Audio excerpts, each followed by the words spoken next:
ഈ ലക്ഷ്യം നേടുന്നതിൽ ഈ ബോബി ചെങ്കൻ റോഷയുടെ ഇടപെടൽ അത് വലിയ സംഭവമായി മാറിയിട്ടുണ്ട്. യാതൊരു സംശയമില്ല. തങ്ങൾ പറഞ്ഞ പോലെ ആ ടാർഗറ്റ് അച്ചീവ് ചെയ്യുന്നതിൽ അദ്ദേഹത്തിന്റെ ആ സോഷ്യൽ മീഡിയസിനൊക്കെ ഇൻഫ്ലുവൻസേഴ്സിനൊക്കെ ഓർഗനൈസ് ചെയ്ത് ശ്രീ ബോബി ചെങ്കൻ നടത്തിയ എന്താ പേരിട്ട്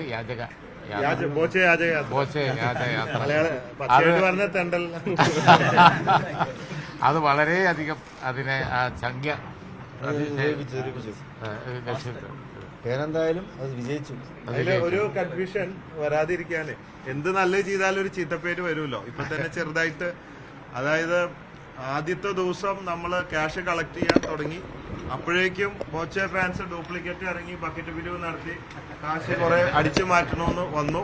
അപ്പൊ തന്നെ ഞങ്ങൾ പിരിവ് നിർത്തി. പിന്നീട് അബ്ദുറഹീമിന്റെ സേവ് അബ്ദുറഹീമിന്റെ ആപ്പിലേക്കും ഉമ്മാന്റെ പാത്തുവിന്റെ GPay അക്കൗണ്ടിലേക്കും ഞങ്ങൾ അയപ്പിക്കും എന്ന ദൗത്യമാണ്. ക്യാഷ് ഞങ്ങൾ കളക്ട് ചെയ്തിട്ടില്ല അതിന് ശേഷം. പക്ഷെ പലരും കളക്ട് ചെയ്തതുകൊണ്ട് ഇനി എന്തൊക്കെ ചീത്തപ്പേര് വരണമൊക്കെ അത് പിന്നെ സാറിൽ എന്ത് ചെയ്താലും വരും, കുഴപ്പമില്ല.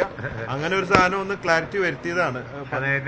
അഡ്വാൻസ് ജാമ്യം എടുത്താണ് വരുന്നതിന് മുമ്പ് നേതൃത്വം കൊടുക്കുന്ന ടീം തങ്ങളിവിടെ പറഞ്ഞതുപോലെ പൊതുരംഗത്ത് നിറഞ്ഞു നിൽക്കുന്ന അഷ്റഫ് വേങ്ങാട്, അതുപോലെ അതിന്റെ എല്ലാ സ്കൂട്ടറിയും നടത്തുന്ന പിന്നെ സമീർ, അത് അവരൊക്കെ ഉണ്ട്.